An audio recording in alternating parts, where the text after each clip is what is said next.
আসসালামু আলাইকুম বন্ধুরা, সবাই কেমন আছেন? আশা করি সবাই ভালো আছেন। তো আপনারা অনেকেই দুবাই ট্যাক্সিতে আসতে দিতেছেন বা আসবেন। অনেকেরই জানার ইচ্ছে থাকে যে দুবাই ট্যাক্সিতে আসার পরে আপনারা জানেন যে দুবাই ড্রাইভিং লাইসেন্স কিন্তু নেওয়া লাগে বা কি কি করা লাগবে।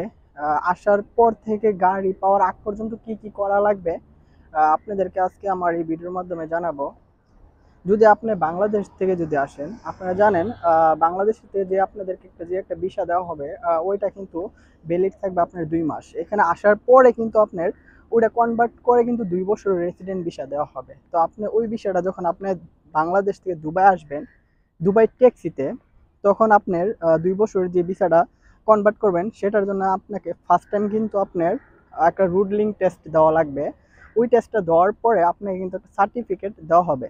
সার্টিফিকেটটা পাওয়ার পরে কিন্তু আপনার ভিসার জন্য অ্যাপ্লাই করা হবে। আর যারা দুবাই থেকে দুবাই ট্যাক্সি কোম্পানিতে ঢুকবেন, তারা যারা অন্য কোম্পানিতে আছেন, তাদের প্রথম অবস্থায় আপনার পাসপোর্ট জমা দেওয়ার পরে তারা একটা সিআইডি ক্লিয়ারেন্স বাই করবে। সিআইডি ক্লিয়ারেন্সের পরে আপনাকে বলবে যে আপনি ক্যান্সেল পেপার জমা দেওয়ার জন্য। ক্যান্সেল পেপার যখন জমা দিবেন, তখন আপনি সেমভাবে রুডলিং টেস্ট দিবেন, ওই সার্টিফিকেটটা জমা দিবেন। দেওয়ার পরে কিন্তু আপনাকে 2 বছরের ভিসা দেওয়া হবে।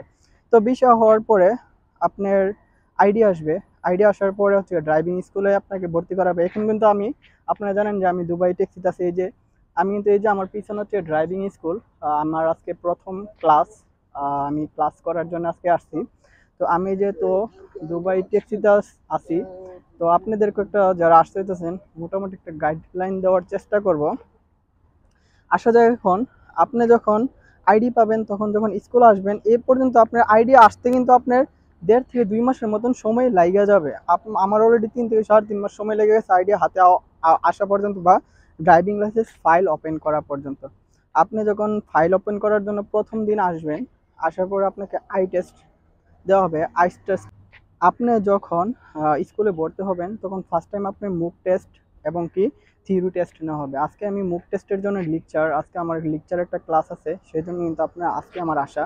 এভাবে কিন্তু আপনার ড্রাইভিং লাইসেন্স হাতে, যদি আপনার ভাগ্য যদি ভালো থাকে, আর বিশেষ করে যারা আসতেছেন, যদি ইংলিশটা যদি বুঝেন, লেখা বুঝেন বা মোটামুটি কথা বলতে পারেন, তার হচ্ছে লাইসেন্সটা পাওয়ার জন্য একটু সুবিধা হবে। কেননা এখানে সব কিছু কিন্তু হচ্ছে অনলাইনে হই আর কম্পিউটার মাধ্যমে হই।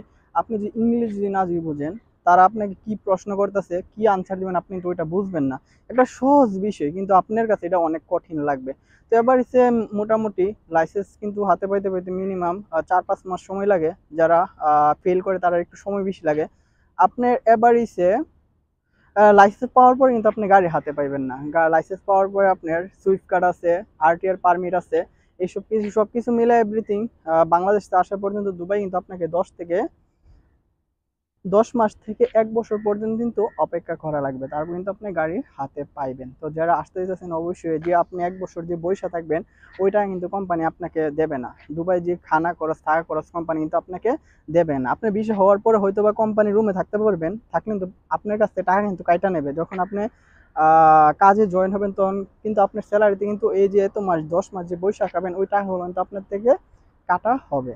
আর আপনারা যারা বাংলাদেশ চাইতেছেন, যত টাকা দিয়ে আসেন না কেন, 3 লাখ 3.5 লাখ টাকার দিয়ে আসেন না কেন, দুবাই আসার পরে যে ড্রাইভিং লাইসেন্সটা নেওয়া লাগবে, ওই টাকা কিন্তু আপনাদের নিজেদের পে করা লাগবে, দেওয়া লাগবে। ড্রাইভিং এর জন্য কিন্তু 2 থেকে 2.5 লক্ষ টাকা বাংলার টাকা খরচ হবে। এবং কি আপনি যে 1 বছর বৈশা যে খাবেন, ওইটার জন্য তো 2 থেকে 2.5 লাখ টাকার মতন খরচ হবে। তো আপনার এইসব বিষয়গুলো জানবেন। এই যে দেখেন, এখন সময় বলতেছে দুবাই টাইম সকাল 7:30। আমার ক্লাস টাইম হচ্ছে গা 8টা থেকে। তো আপনাদেরকে চেষ্টা করি যে, আমি যেহেতু দুবাই ট্যাক্সিতে আছি, যারা ট্যাক্সিতে আসতে চান তাদেরকে একটা গাইডলাইন দেওয়ার জন্য। আমার এই ভিডিওগুলো যে আপনাদের ভালো লাগে থাকে, অবশ্যই ভিডিওটা একটা লাইক করবেন আর কমেন্ট করবেন। আপনাদের যদি দুবাই ট্যাক্সি সম্পর্কে কোনো কিছু জানার ইচ্ছা থাকে, তাহলে কমেন্ট করবেন।